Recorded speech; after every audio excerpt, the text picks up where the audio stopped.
My fat ass man, he looks so sexy when he fixes his car. Not really different. They might see one of them, whatever they are, come off of that side there, but that is not very, and hopefully it could go down in the top. What is up, my peeps? Welcome back to another one. Now in the last one we mentioned that we have managed to take the strut out. Springs were snapped in half, so we didn't have to take those off. But what we're gonna do now for this video is unbox all the parts that we've realized that we need for this. I had to go out yesterday and pick up some droplings because we saw from the last video those droplings were they just looked horrible. It wouldn't be right for me to put them back in, so we're going to clean under the arches, get all of that nice, build up the new strut, spring, all of that stuff that I've never done before, but so we're learning as we go, as I said. That's it really. I mean, I can't remember a few of the things how things line up with I think it's the brake line, because some of them attach to the strut itself, and I just need to probably look on the other side and see where everything goes, particularly so I can get it all screwed in properly and get this all. Yeah, I'm excited to see what that looks like. It's gonna look so clean when it's done.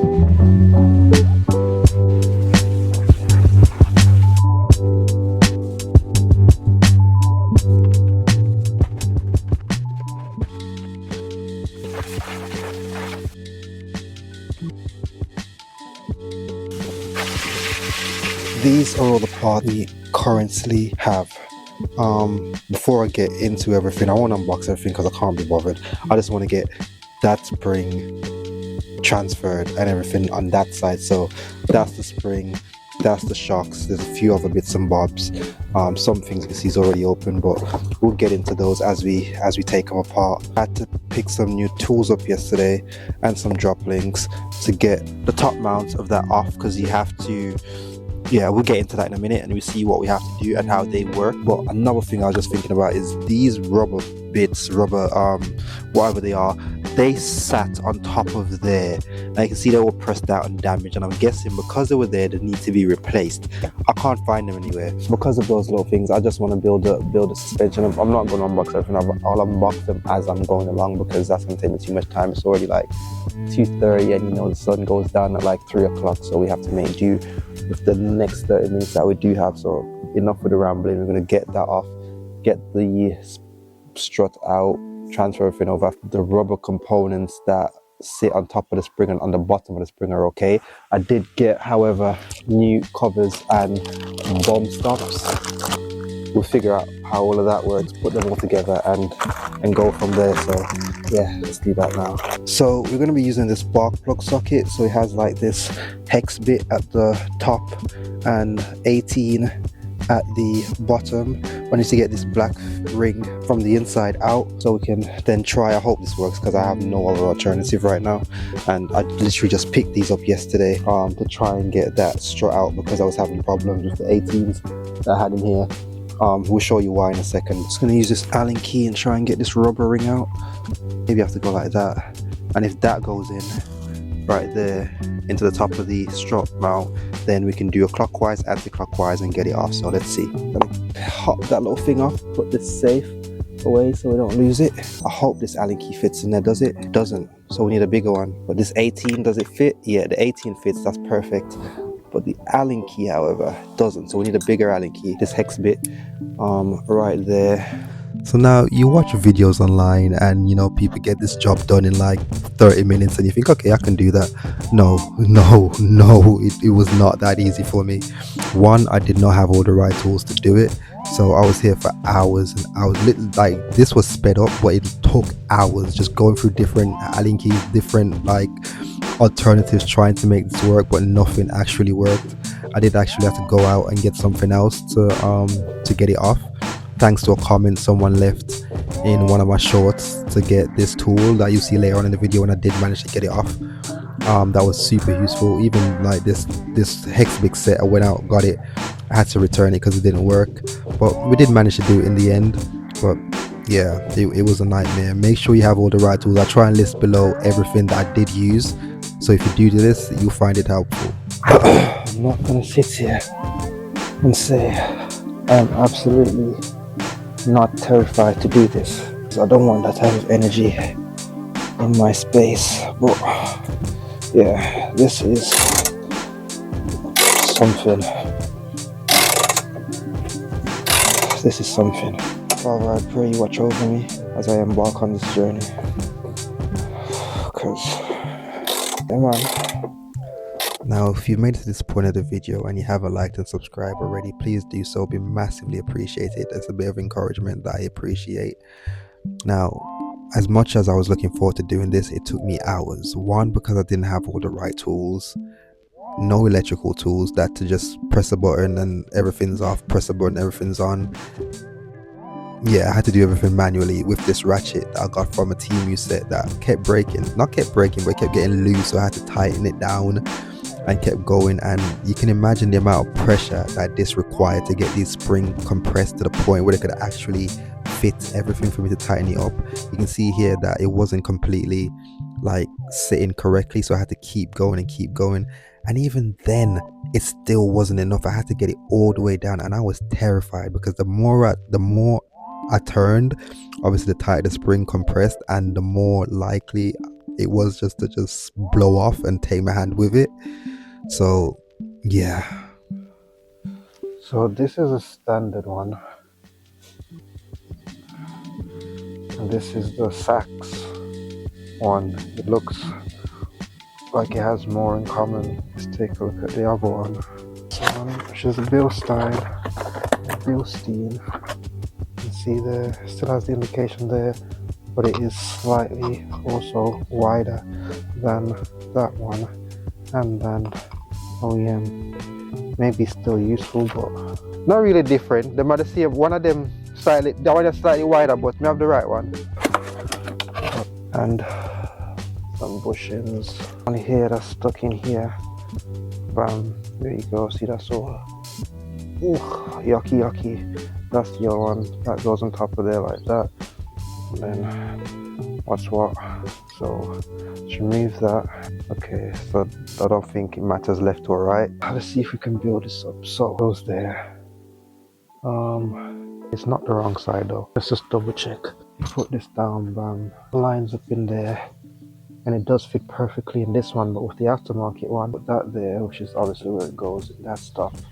But that section there doesn't really align perfectly. It's a bit off-centered, so yeah, it's not ideal, but it's gonna have to work, ain't it? Because that's what we have. Let's just see how it goes.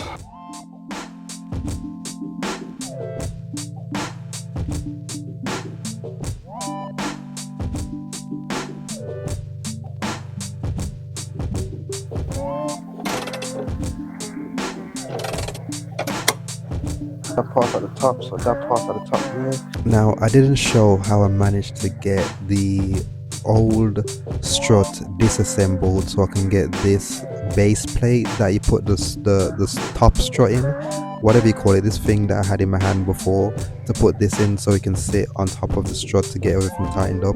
But I'll put that in the other video because at the point of me getting it off, I just wanted to stop filming and focus, so I didn't like capture it, but it is in the next video that's coming after this one. So subscribe if you haven't, and just stay tuned. It might take me a while to edit, but I'll get around to doing it. I'm not in any rush. If you guys do enjoy the videos, let me know and I'll try and post more. But for now, oh yeah, it's right here. This is actually the tool the one that I'm using to tighten it now is actually what I used to get it off, but I'll give a bit more detailed instructions of how I did it in the first one. It wasn't too hard once I found the right tool, thanks to not even a subscriber, probably a viewer that was on one of my videos that said that's the best way to do it. Went out, got that, and it worked magically, and we started to make progress. I say when I spring just come off on the other side because I just did one and hold it on, but it locked in I grew some, so I tried to take after one. Yeah, it's wedged in there. Oh, have to get it out. Dust cover on. Now let's get this mounted back to the car.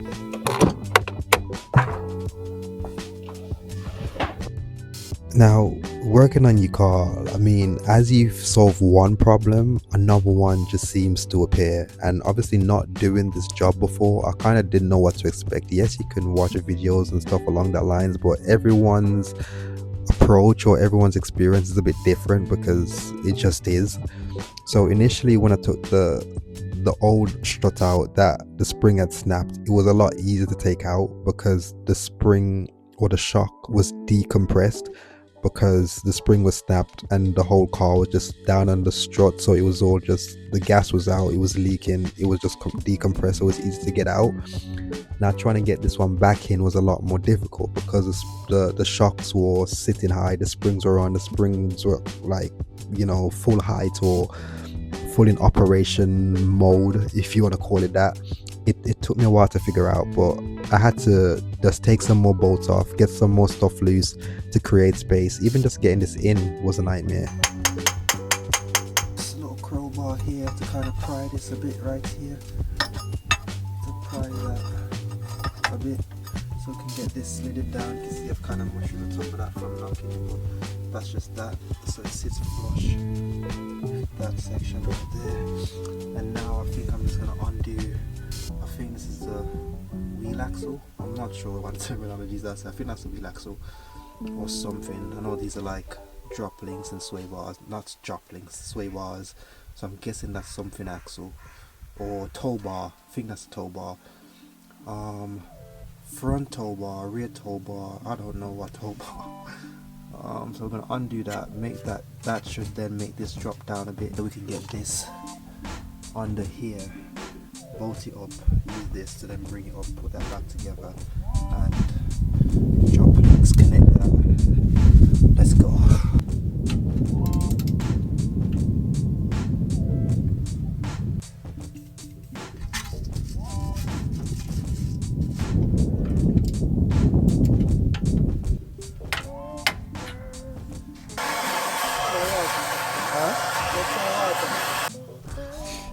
Try pull it. Most time I saw them pull things when I pull. They heat it, cool it. You understand?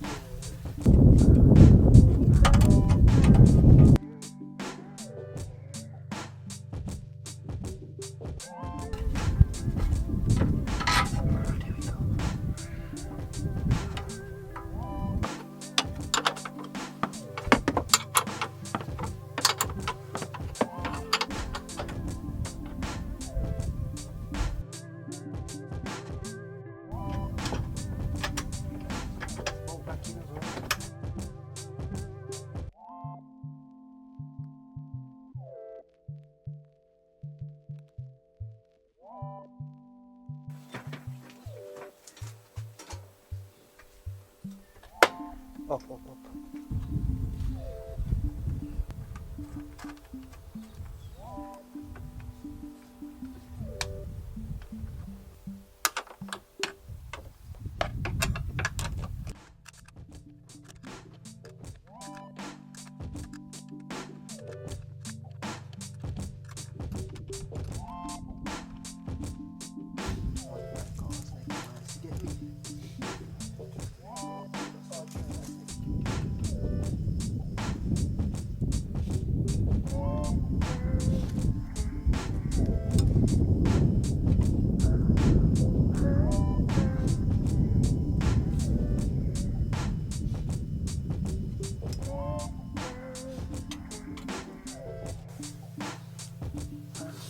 Getting dark, you see the time it is when you know it gets dark, so that was initially out over there, put that back in, tightened that one there, drop links are in, those are bolted on, it's just this right here to tighten down, put the wheels back on, and that's one side done. This Allen key goes on top of there, then I have to use the more grip pliers, hold it while using this and turning it, tightening it up like that.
thinks he's hot.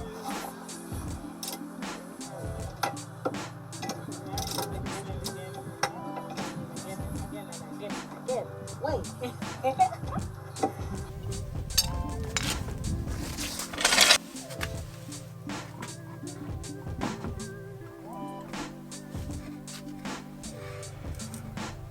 Now, coming to the end of this, I was a bit so relieved that I actually managed to do it for one, because I mean, starting any job that you've never done before, you always have that bit of doubt if you can even do it or not, or you should even just pay just to get it done. But we did manage to do it. This was just one side. So far, I have to do the other side because, you know, if you're going to replace one side, you have to replace the other. And yeah, this took me almost a week. So we had to go out and get some electrical tools because I was not willing to do the other side with the same tools or the same approach that I did with this one, because it took me so long. But we did it. And if you enjoyed the video, like, comment, subscribe again. Much love, and we'll see you in the next one.